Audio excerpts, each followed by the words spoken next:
நான் வந்து 12த் படிக்கிறப்போ தனியா ஒரு நைட்ல உட்காந்து ஒரு நாள் வந்து சூசைட் பண்ணிக்கலாம்னு யோசிச்சேன். எங்க அம்மா ரொம்ப கஷ்டப்பட்டே இருப்பாங்க எப்ப பார்த்தாலும். படத்துல கதை இருக்கிறது எல்லாருக்கும் சொல்றதுக்கு தான். அதனால வந்து கதையை மறைச்சு வச்சு ஒண்ணும் பண்ண முடியாது. இது வந்து நம்ம நம்ம லைஃப்ல நடக்கிறது, நம்ம நம்ம தெருவுல நடக்கிறது, நம்ம அண்ணனுக்கு நடக்கிறது, நம்ம தம்பிக்கு நடக்கிறது, நம்ம அப்பாவுக்கு நடக்கிறது அப்படின்னு. இருக்கும் அனைவருக்கும் இறைவன் புறத்திலிருந்து சாந்தியும் சமாதானம் உண்டாகட்டும். சினிமா தொடக்க காலகட்டத்தில் நடிகர்களுக்காக பார்க்கப்பட்ட சினிமா தான் இருந்தது. தியாகராஜ பாகவதர், சின்னப்பா தேவர், அப்புறம் எம்ஜிஆர், சிவாஜின்னு. அதற்கு பின்னால் கொஞ்சம் காலம் கழித்து இயக்குநர்களுக்காக ஒரு சினிமா, இந்த இயக்குனர் பேரை பார்த்தாலே அந்த படம் நல்லா இருக்கும்ன்ற ஒரு நம்பிக்கையை ஏற்படுத்திக்கிட்டு இருந்தது. அது கேஎஸ் கோபாலகிருஷ்ணன் காலகட்டத்தில் வந்து அப்படியே மாறிய படம் பாலச்சந்தர், பாரதிராஜா படம். அது ஹீரோ யாருன்னா கிடையாது, பாரதிராஜா படம், பாலச்சந்தர் படம். இந்த காலகட்டத்தில் தயாரிப்பு நிறுவனங்களும் சில முக்கியமான ஒரு பங்கெடுப்பு செஞ்சது. அது வந்து சத்யஜோதி படம் நல்லாயிருக்கும்.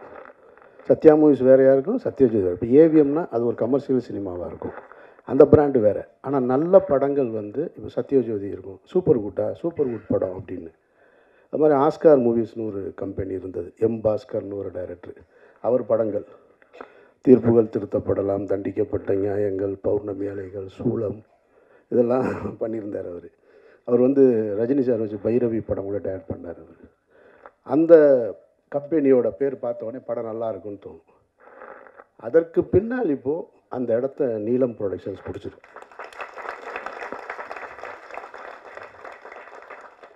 முதல்ல வந்து நீலம் ப்ரொடக்ஷன்ஸ்னு பேர் வைக்கும் பொழுது சரி, எல்லாரும் அவங்கவுங்க சினிமாவுக்குள்ளே வந்து தான் பிறந்த இடம், பிறந்த சமூகத்தை தூக்கி பிடிக்கிறதுக்காக வந்திருக்கிறாங்க. அந்த அடிப்படையில் ரஞ்சித்தும் நீலம்னு தூக்கி வச்சிட்டாரு, அப்படி தான் தோணுச்சு. அது தோணுற இயற்கை தானே. ஆனால் நீலம் ப்ரொடக்ஷன்ஸில் ஒவ்வொரு படைப்புகளையும் பார்க்கும் பொழுது ரஞ்சித் வந்து இந்த தலைமுறைக்கு அடுத்து வேறு ஒன்றை கற்றுக் கொடுக்கணும்னு விரும்புகிறாருன்றது தெரியும். அவர் நினச்சிருந்தா வெறும் பெயரை ரஞ்சித் ப்ரொடக்ஷன்ஸ் கூட வச்சுருக்கலாம். ஆனால் நீலம்னு வச்சுட்டு அதில் இருக்கிற படைப்புகளை வரிசையாக பார்க்கும் பொழுது நீலம் ப்ரொடக்ஷன்ஸில் வர்ற எந்த படமும் சோட போகாத படமாக இருக்குது, ஒரு மரியாதைக்குரிய படமாக இருக்குது.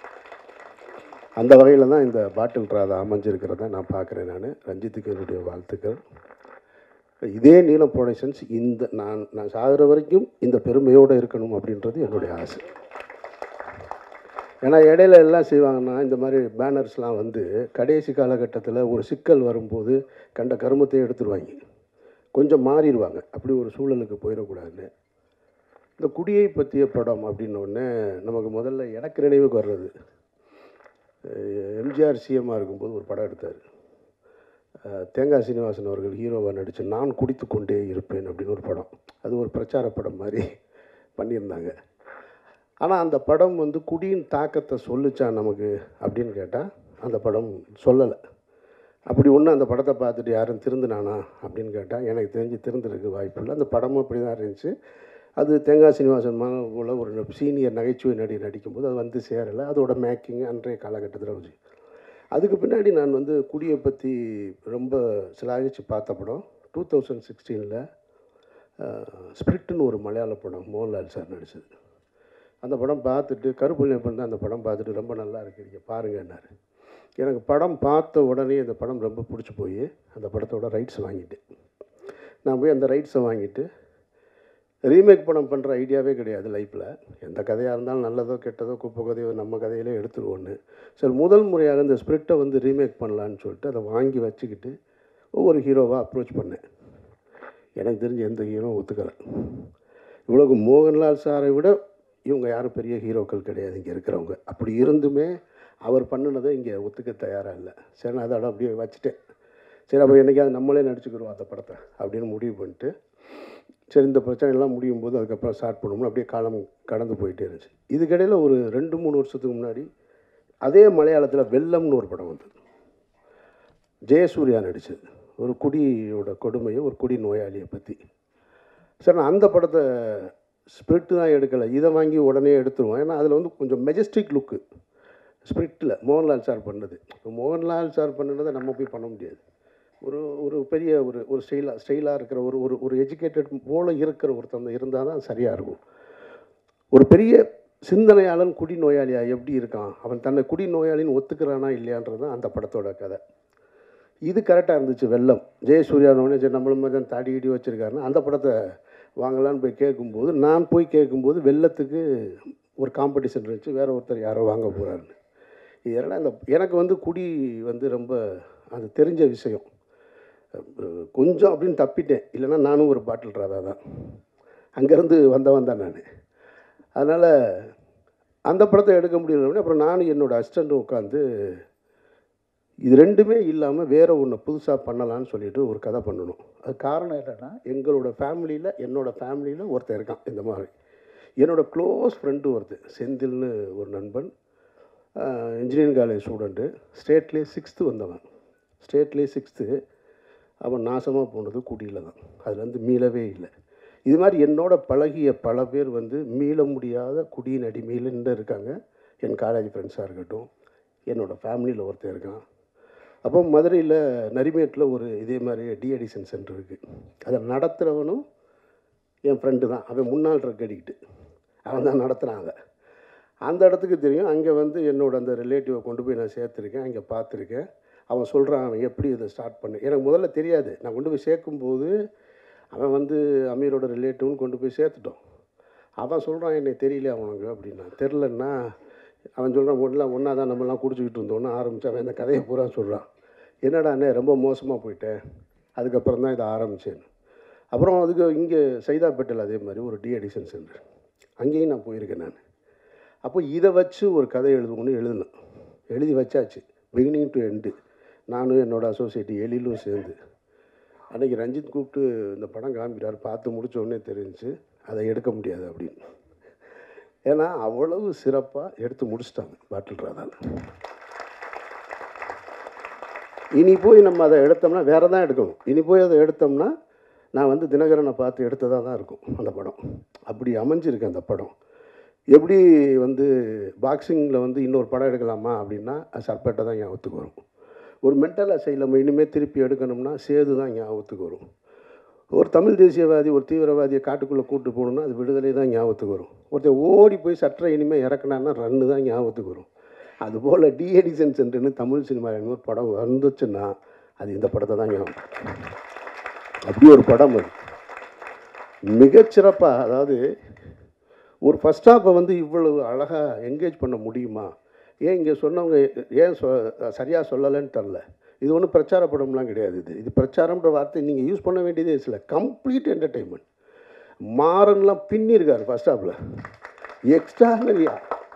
போகிற போக்கில் அதுவும் ஓபியில் டைலாக் டப்பிங்கில் போட்டிருக்காரு பாருங்கள். அங்கங்கே நீங்கள் எங்கே உட்காந்துருந்தாலும் சரி. இதை நான் என்ன சொல்கிறேன்னா, நான் மிகைப்படுத்தி சொல்லலை. சமீபத்தில் இந்த படத்தை குட்லக்கில் பார்க்கும்போது மொத்த தேட்டர்லேயும் ஒரு ஆள் சிரிச்சுக்கிட்டே இருக்கான். படம் போட்டதுலேருந்து வெற்றிமாறன் தான், வேறு யாரும் இல்லை. சிரிக்கிறதுனா எப்படி இந்த லெவல்லாம் இல்லை. அவர் இப்படி தட்டுறாரு அப்படி தட்டுறாரு எந்திரிக்கிறாரு. என்னங்க இப்படி நான்லாம் சிரிப்புன்னு பேப்பரில் எழுதியிருந்தாலே சிரிப்பே, இது என்னங்க இவ்வளோ அப்படின்றாரு. நானும் சிரித்தேன், ஆனால் இப்படிலாம் சிரிக்கலை. எல்லாரும் பார்க்குறாங்க, ஒருவேளை நக்கல் அடிக்கிறாங்க. உண்மையிலே அவ்வளவு சிறப்பாக இருந்துச்சு ஃபஸ்ட் ஹாஃபு. அந்த ஃபஸ்ட் ஹாஃபோட இன்ட்ரோல் பிளாக் ஒன்று இருக்குது. அந்த இன்ட்ரோல் பிளாக் வந்து இப்படி இந்த ஒரு படத்தை இன்ட்ரோல் பிளாக் வைக்க முடியுமா அப்படின்ற ஒரு இடத்த வந்து அந்த டைரக்டர் ஃபிக்ஸ் பண்ண அந்த பையன் தான் நினைக்கிறேன். அவன் தானே? அவனை நல்லா பார்த்து வச்சுக்கோங்க. நான் விளையாட்டுக்கு சொல்லலை. அவன் இன்ட்ரோல் பிளாக்கில் ஒரு வேலை பார்க்குறான், மொத்த பேரையும் பயமுறுத்திட்டான். அவ்வளவு சிறப்பாக போட்டான். சரி, இப்படி ஒரு ஃபஸ்ட் ஹாஃப் வச்சுட்டு செகண்ட் ஹாஃப் என்ன இருக்கும் அப்படின்னு போனால் டெட் கான்ட்ராஸ்டாக ஒரு எமோஷன் படம் ஃபுல்லாக. இப்போ நமக்கு ஒரு டவுட் வந்துச்சு, இப்படி ஒரு ஸ்க்ரீன் ப்ளே எப்படி எழுத முடியும்? கம்ப்ளீட் என்டர்டெயின்மெண்ட்டாக இருக்குது. படத்தோட பிகினிங்லேருந்து இன்ட்ரோல் வரைக்கும் ஒரு இடம் கூட உங்களை வந்து சும்மா இருக்க விடலை. ஜான் விஜய் எல்லாம் வந்து அப்படி பிரமாதப்படுத்திட்டார். பிரமாதமாக அந்த கேரக்டரு. இதில் இந்த ட்ரெய்லரில் ஒரு ஷாட் வந்துச்சு இல்லையா, அதான் அவரோட இன்ட்ரோடக்ஷன் ஷாட்டு. அவ்வளவு அழகாக அவ்வளவு மெச்சூர்டாக. நான் சொன்னேன் இல்லையா மதுரையில் என்னோடய ஃப்ரெண்டுன்னு, அவன் கேரக்டர் தான் ஜான் விஜய் பண்ணியிருக்காரு. இந்த செகண்ட் ஹாஃப் என்னடான்னா அது வேறு ஒரு ஏரியாவில் இருக்குது, கம்ப்ளீட் எமோஷனில் இருக்குது. இப்போ லிங்கு சொன்னார் இல்லையா, அவன் போயிடக்கூடாதுன்னு. அந்த காட்சி இன்னொரு இடம். அதாவது புருஷன் எனக்கு காசு கொடுத்து அனுப்பிச்சிட்டு அந்த சஞ்சனா உட்காந்து சமைச்சிக்கிட்டு இருக்கிற ஒரு சீன் இருக்குது. அந்த சமைப்பாங்க, அந்த மீன் பொரிச்சிட்டு வச்சுட்டு பிள்ளைகளோட வந்துடுவான் அப்படின்னு. இந்த வர்றேன்ட்டு போனவன் கூட 2 குடியானோட இந்த சைக்கிளில் போவான் பாருங்கள். அப்படியே போயிட்டு நான் இந்த வந்துடுறேன்னு.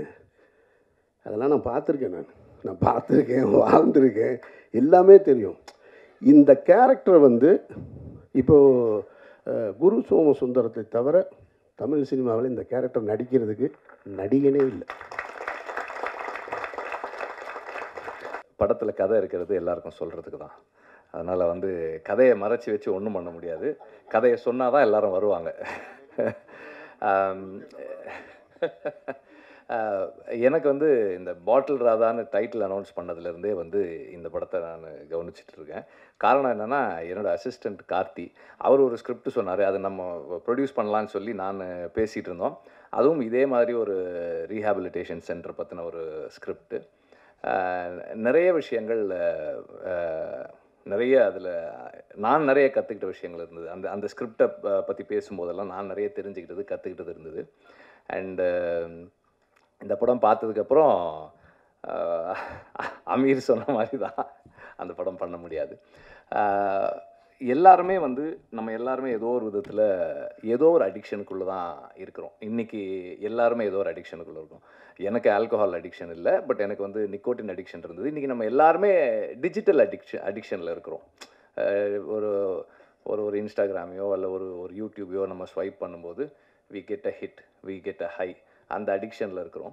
ஸோ அடிக்ஷன் சமூகத்தில் எல்லா காலகட்டத்துலேயுமே இருந்திருக்கு.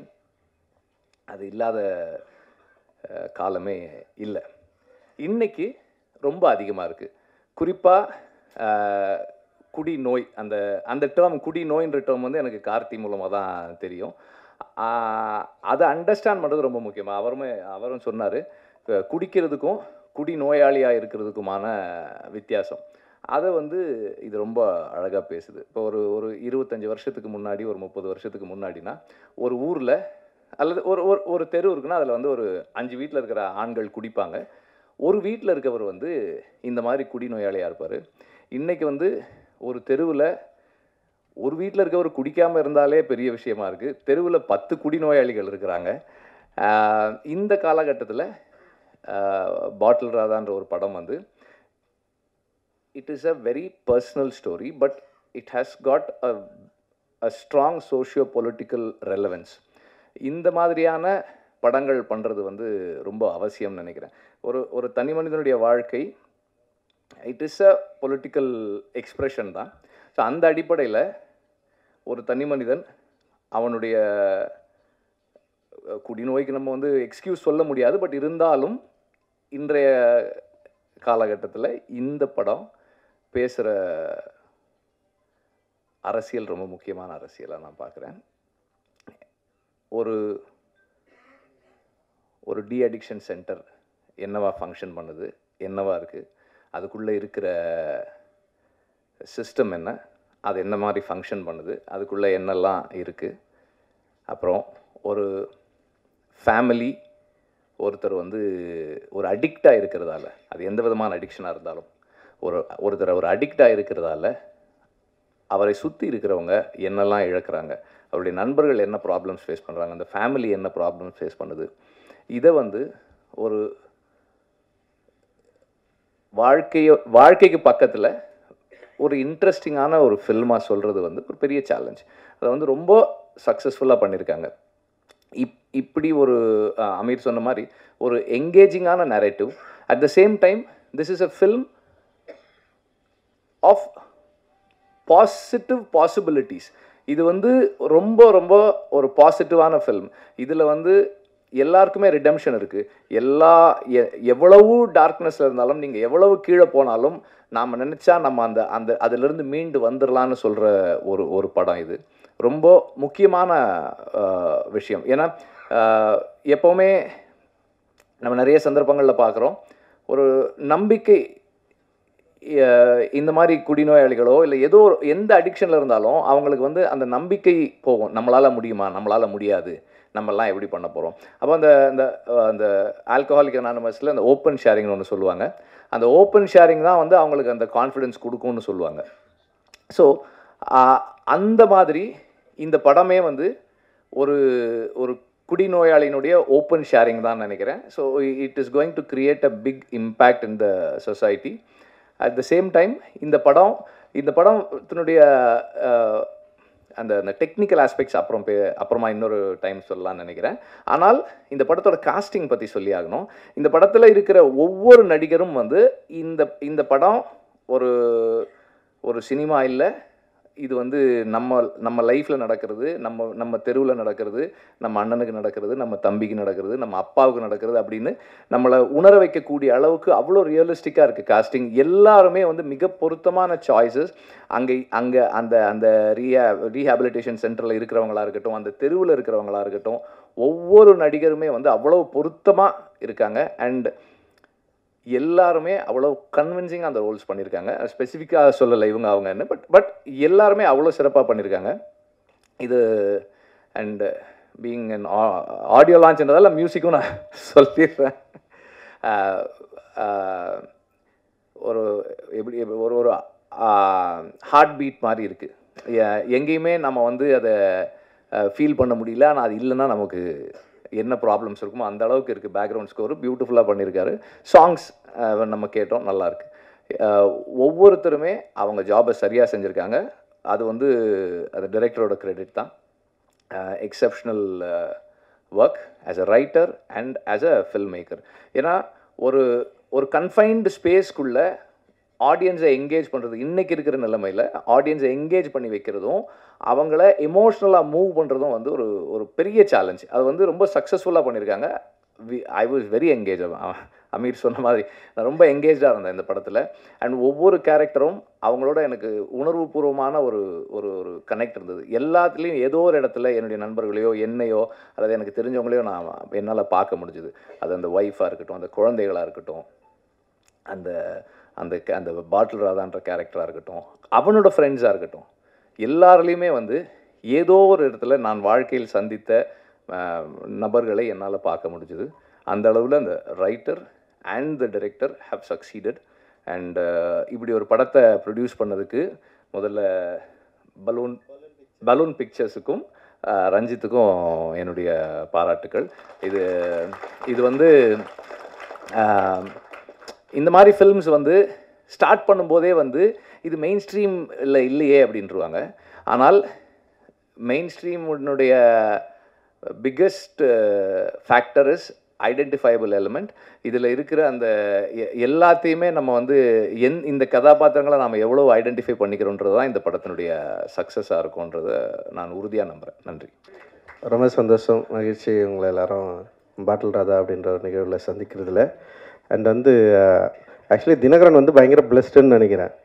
முக்கியமான சம்பவக்காரங்கள்லாம் இங்கே இருக்காங்க.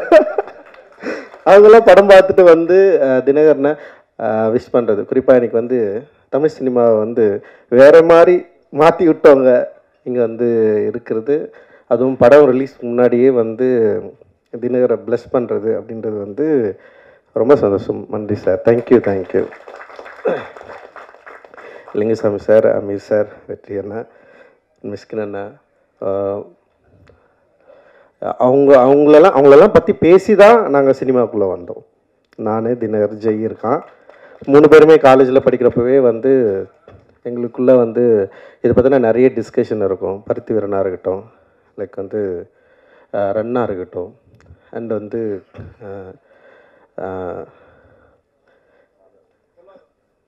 இல்லை ஒரு எமோஷ்னலாக இருக்கு. பொல்லாதனா இருக்கலாம். பொல்லாதனை விட நாங்கள் பயங்கரமாக பேசுனது வந்து ஆடுகளம் பற்றி தான்.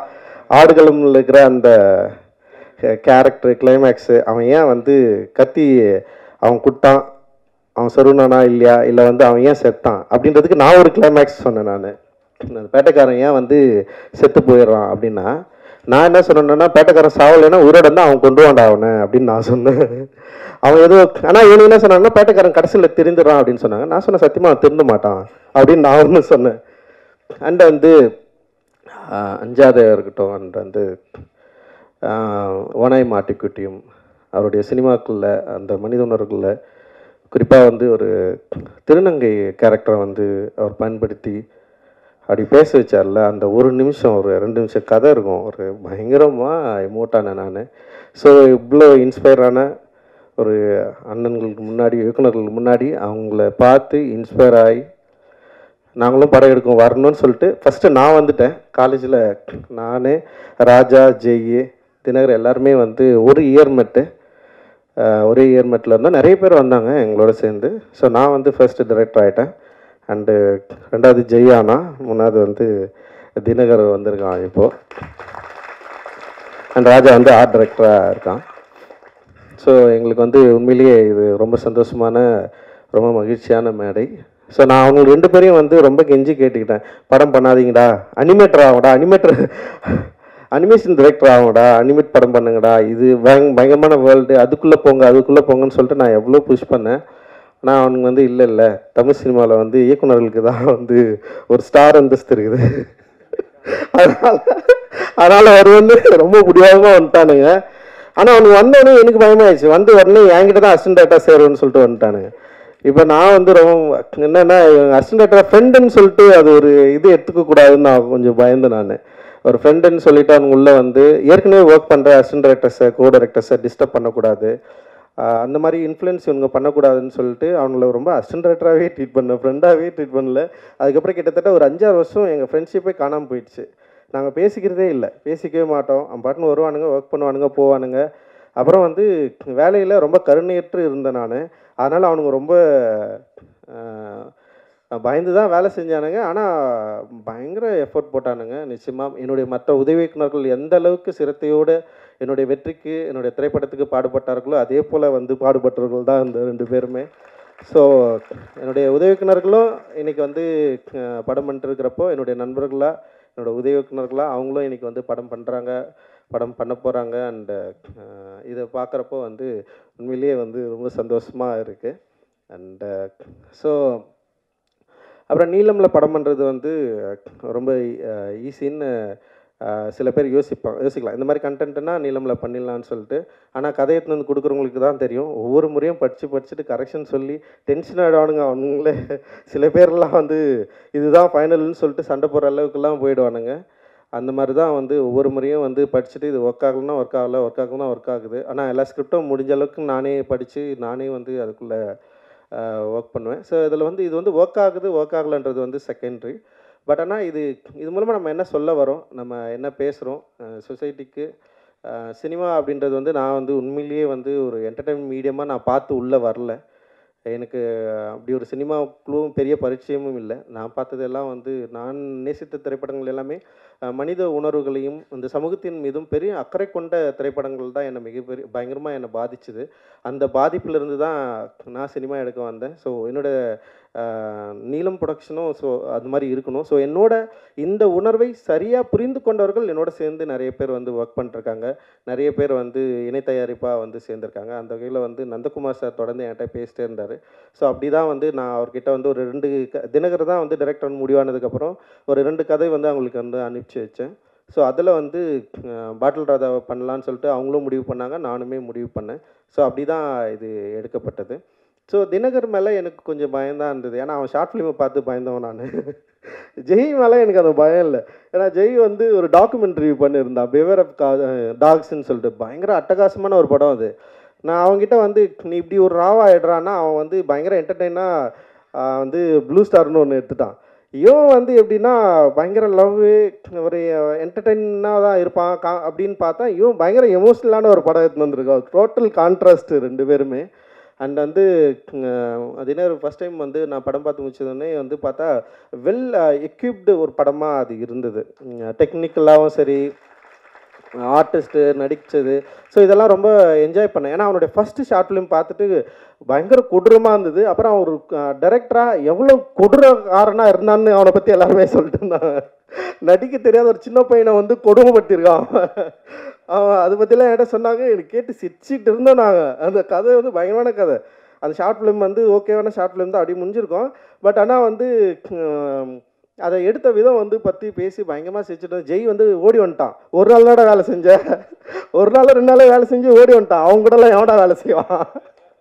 ஸோ அந்தளவுக்கு வந்து விஜயநகருடைய கொடுமையை வந்து நான் தான் யோசிச்சேன். டே நான் சொல்லி அனுப்பிச்சேன், ஸ்பாட்டில் யாரையும் திட்டாதரா, ஆக்டருங்களை திட்டாமல் வேலை வாங்கடா, கொஞ்சம் கவனமாகறா. நான் ஸ்பாட்டுக்கே போகல ஃபஸ்ட்டு, இவன் என்ன பண்ணுறான்னு சொல்லிட்டு அப்படியே வெயிட் பண்ணிட்டு இருந்தேன். அப்புறம் சில ஃபுட்டேஜஸ் பார்த்தோன்னே வந்து பரவாயில்ல இவன் டைரக்டர் ஆகிடுவான்டா அப்படின்ற மாதிரி வந்து எனக்குள்ளே ஒரு கான்ஃபிடென்ட் வந்தது. அந்த கான்ஃபிடென்ட் அடிப்படையில் சரி அப்படியே நான் அவனை வந்து விட்டேன். நான் அப்புறம் பார்த்தா ஒரு பயங்கரமாக இப்படி ஒரு எமோஷ்னலான ஒரு படத்தை வந்து கொடுத்துட்டான்.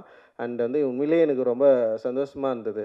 ஸோ இந்த படம் நிச்சயமாக வந்து ஆடியன்ஸை என்கேஜ் பண்ணும், அதே நேரத்தில் வந்து எமோட்டிவாகவும் அண்ட் ஒரு விழிப்புணர்வாகவும் ஆக்கும் அப்படின்றதுல வந்து எங்களுக்கு வந்து ஒரு பெரிய நம்பிக்கை இருக்குது. நான் வந்து ஒரு 12th படிக்கிறப்போ தனியாக ஒரு நைட்டில் உட்காந்து ஒரு நாள் வந்து சூசைட் பண்ணிக்கலான்னு யோசித்தேன். அது என்னன்னா வந்து இதுதான், அந்த என் வீட்டில் வந்து எங்கள் அம்மா ரொம்ப கஷ்டப்பட்டே இருப்பாங்க, எப்போ பார்த்தாலும் அழுதுனே இருப்பாங்களா, அது வந்து பார்க்கவே முடியாது என்னால். ஸோ அது வந்து திடீர்னு என்னை வந்து பயங்கரம் ஒரு எமோஷனல் ஆக்கி விட்டுச்சு. அப்புறம் வந்து அந்த மாதிரி ஒரு ஏஜுக்கு போயிட்டேன். அது யாருக்குமே தெரியாது, யார்கிட்டயும் நான் ஷேர் பண்ணதில்லை, எங்கள் அண்ணன் கூட இங்கே இருக்குது.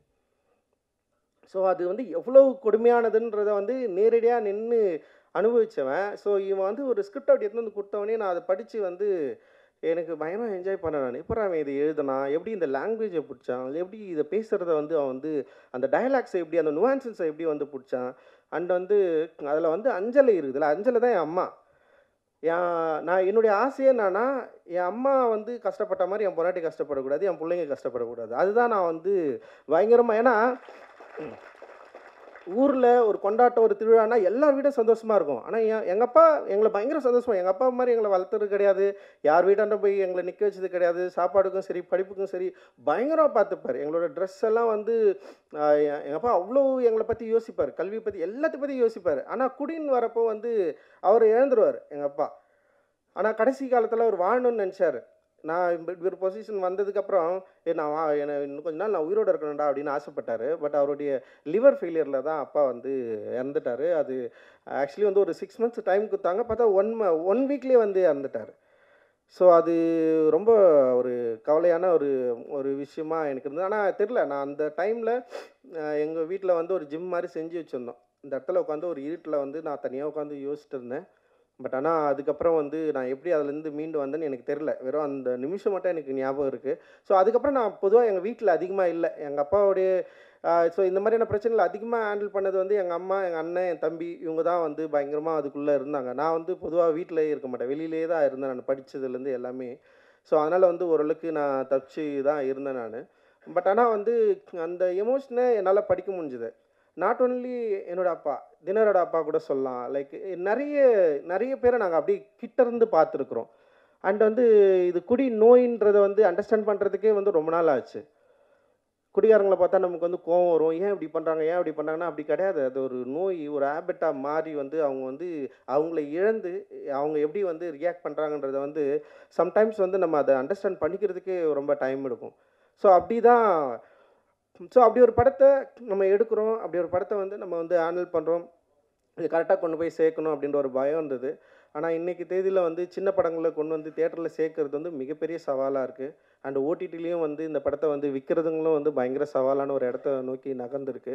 அந்த தியேட்டர் ரிலீஸை வந்து உண்மையிலேயே நினச்சி பார்க்குறப்பவே வந்து ரொம்ப பயமாக இருக்காது. இத்தனை திரைப்படங்களை தயாரித்த நீலம் ப்ரொடக்ஷன் அண்ட் வந்து ஒரு இயக்குனராக பரவலாக தெரிந்திருக்கிற என்கிட்ட இருந்து கூட ஒரு படத்தை வந்து ரொம்ப இலகுவாக ஒரு படத்தை வந்து ரிலீஸ் பண்ணுறது அப்படின்றது ஒரு பெரிய சேலஞ்சிங் வந்து க்ரியேட் பண்ணியிருக்கு.